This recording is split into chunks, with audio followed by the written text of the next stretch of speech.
Well, generally non-productive assets remain, if you had bought gold at the time of Christ and you figure the compound rate on it, it may be a couple tenths of 1%. It essentially is not going to deliver anything other than supposed scarcity, because you can only mine so many. But so what? I mean, what does it produce itself? The check is a wonderful idea. Just imagine how the world would be without being able to write checks or have wire transfer of funds.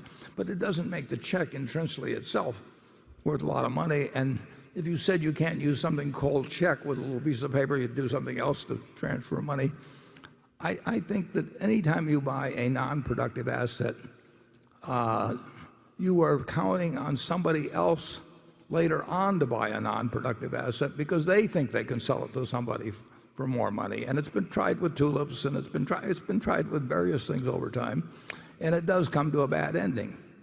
I mean, you have a hard time. You can think of raw land. I mean, the Louisiana Purchase was, say, $15 million for 800,000 or so square miles of land. In fact, you're sitting on land that came with the Louisiana Purchase, and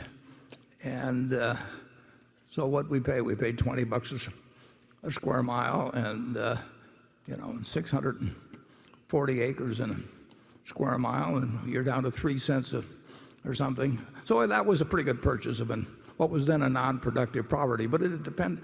But it's very hard. You can buy stamps. Bill Gross collected a wonderful stamp collection, and it sold for more money in the end. But it's dependent on somebody else wanting to buy, hoping they will sell it for more money, and so on. And in the end, you make your money out of productive assets. If you buy a farm, you estimate what the crops, what amount per acre of soybeans or corn or whatever may be raised, and how much you have to pay the farmer that farms it for you, and what your taxes will be, and various things. And you make a conclusion based on what the asset itself will produce over time. And that's an investment. When you buy something because you're hoping tomorrow morning you're going to wake up, and the price will be higher, you need more people coming into it than are leaving. And you can get that, and it will feed on itself for a while, and sometimes for a long while, and sometimes to extraordinary numbers. But in the end, they come to bad endings, and cryptocurrencies will come to bad endings. And along with the fact that there's nothing being produced in the way of value from the asset, that you also have the problem that it draws in a lot of charlatans and that sort of thing who are trying to create various sorts of exchanges or whatever it may be.